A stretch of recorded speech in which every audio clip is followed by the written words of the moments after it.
Today, Pivot have launched the brand new Shuttle AM, a bike we've affectionately been calling the Sham. Come along for some amazing rides in British Columbia, sit down and chat with Chris Kokalis, as well as explore some of our home trails as we learn about this bike and see how it performs on the first week of testing. Dude, look at that view! Oh my gosh, I hope so. I like that.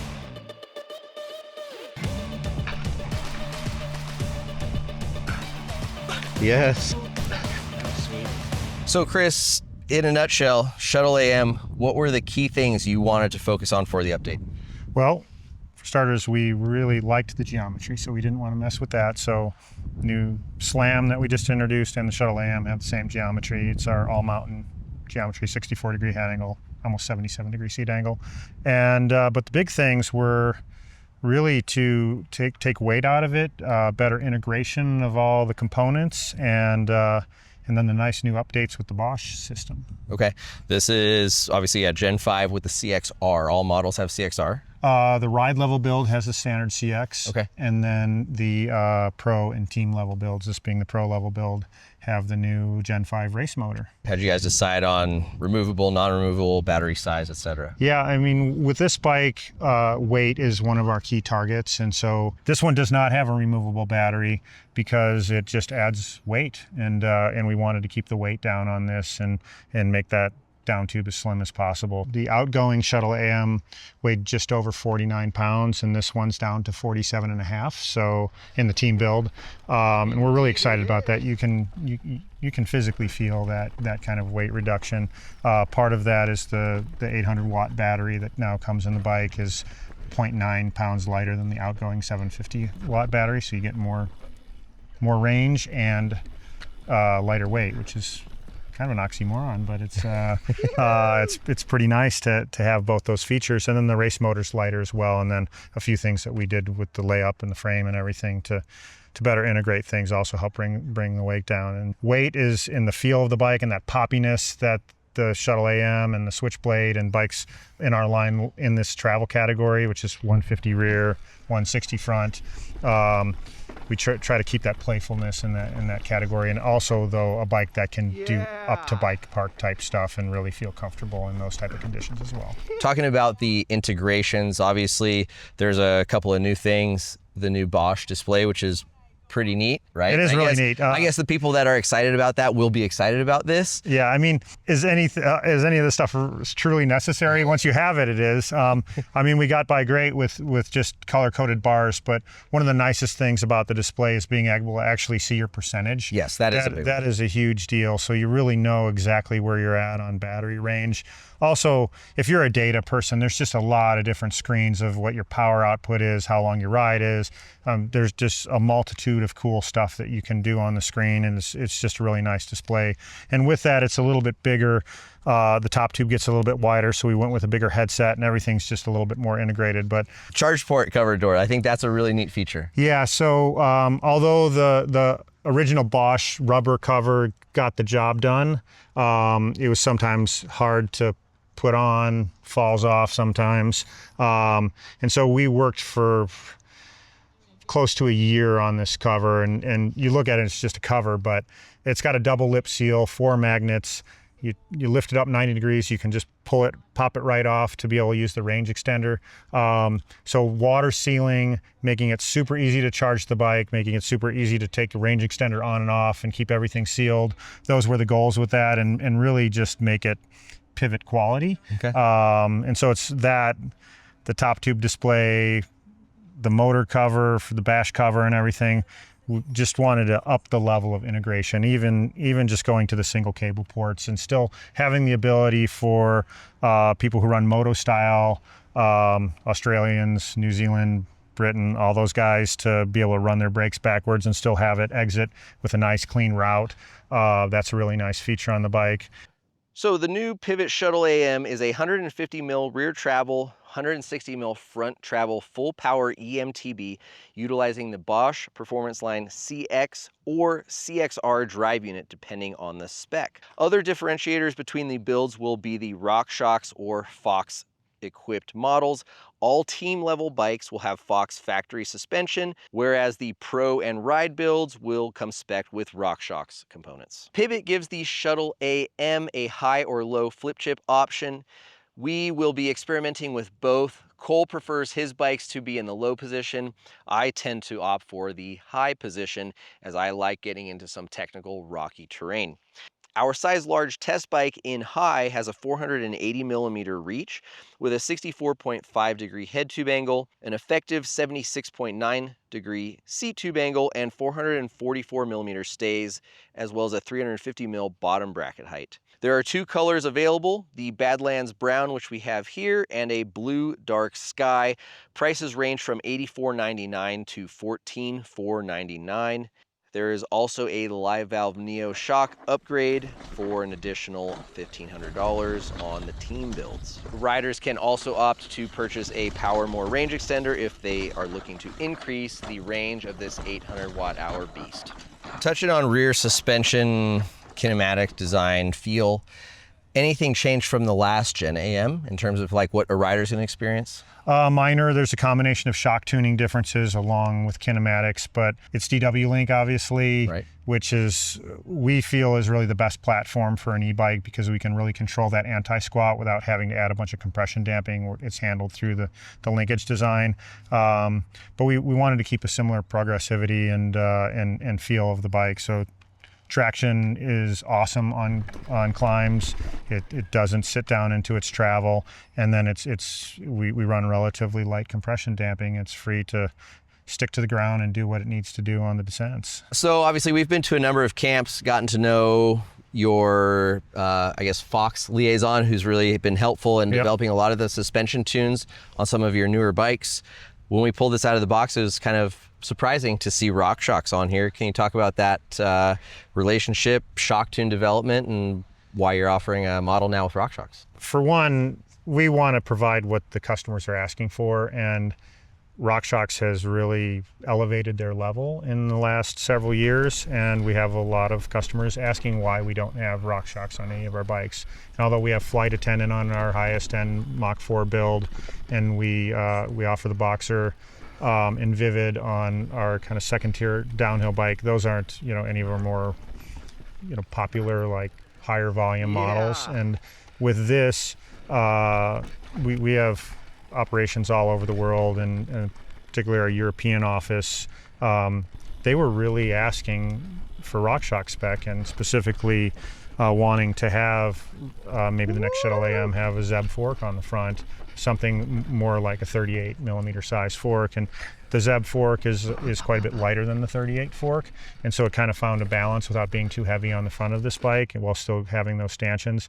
And then it was nice to work with RockShox as well on the shock tuning, a whole new group of people, a whole new group of things. But we're really happy with the tune on this. Now the team level build continues with factory series Fox 36, Float X on the back, and yeah, I mean, that's our highest end build. It's still our highest level of suspension. Okay. All right. Very good. Well, I guess we should get back on the bike, pedal a little bit more, and see how this thing goes on the rest of the ride. Sounds good.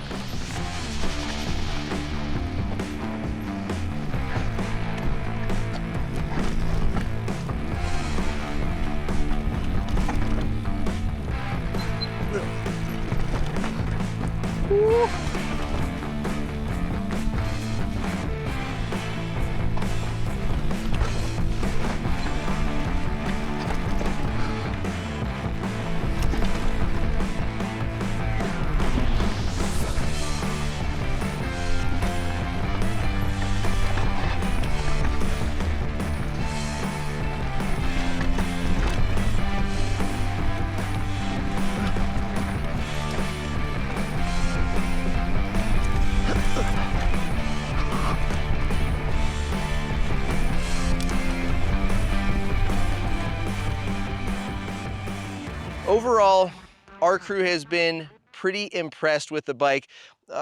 As usual, right, these first looks are not official endorsements or long-term reviews. So far we've only got like probably 150 miles on the bike between three guys. We put it through some pretty extensive testing in Whistler and rode some proper gnarly double black, BC trails that were absolutely insane.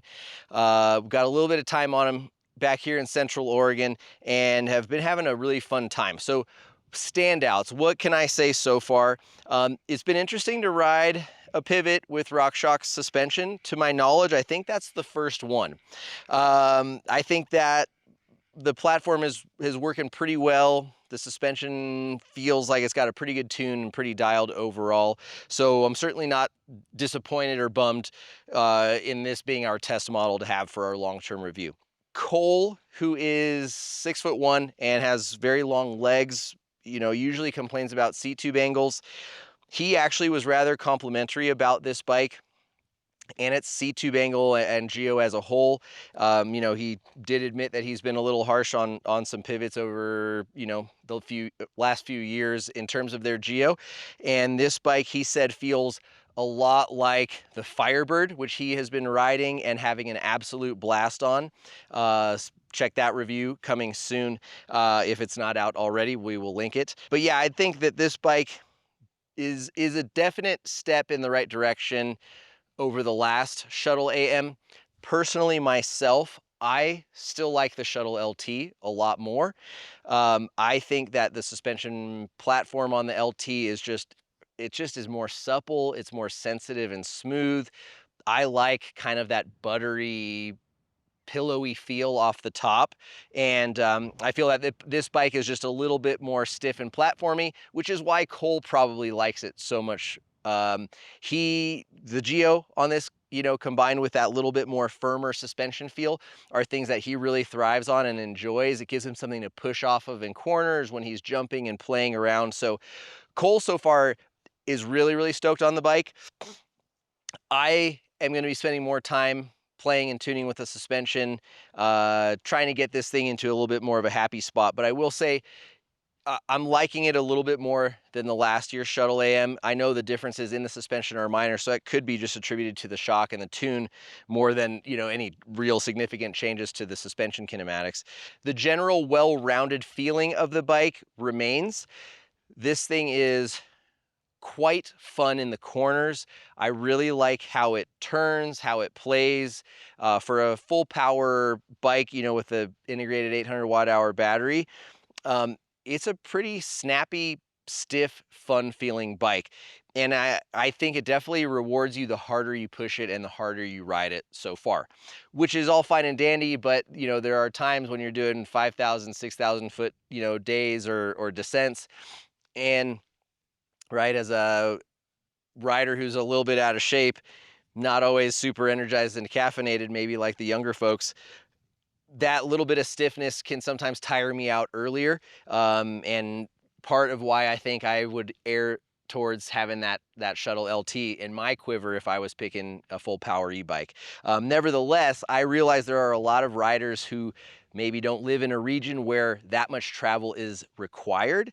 And in that situation, I think that this shorter travel shuttle is going to be a better suited bike and will probably reward those types of trails and riders over that LT. So that being said, stay tuned. We look forward to putting a lot more miles on this bike. I'm going to spend time, like I said, getting some tuning in, and we'll pass it on to a couple other folks to ride. Really like this updated Bosch screen. At first, it was kind of like, not sure exactly how necessary that is. When you're really riding hard, you're not looking down there. You're just focusing on how much battery do I have left and where does my line need to be. But, as we've gotten used to it and seeing and using more of the features, it is pretty neat. So if you're a bit of a nerd or a, techie person and you like taking advantage of features, navigation, ride summaries and all that sort of stuff, it is pretty neat. The Bosch update, still have mixed feelings on. We're going to be taking all of our Bosch equipped bikes that have the update and doing some tuning and playing around with that. That is not, exclusive to Pivot. I know a lot of people out there just want more power to keep up with the Avanoxes and the S-Works Levos. But for our technical climbing, the type of, high consequence climbing and riding that we like to do, we're finding that just having more power isn't always better.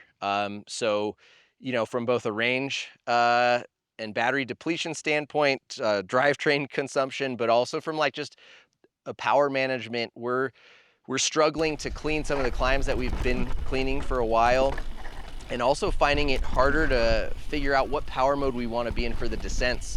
You know, that used to be kind of like this, just set it in this power mode and forget it, it's a downhill. And now we're kind of just finding that we're either too much or too little simultaneously in one power mode. So we look forward to sharing where we land on a tune in the future and what settings we have programmed for each of these settings.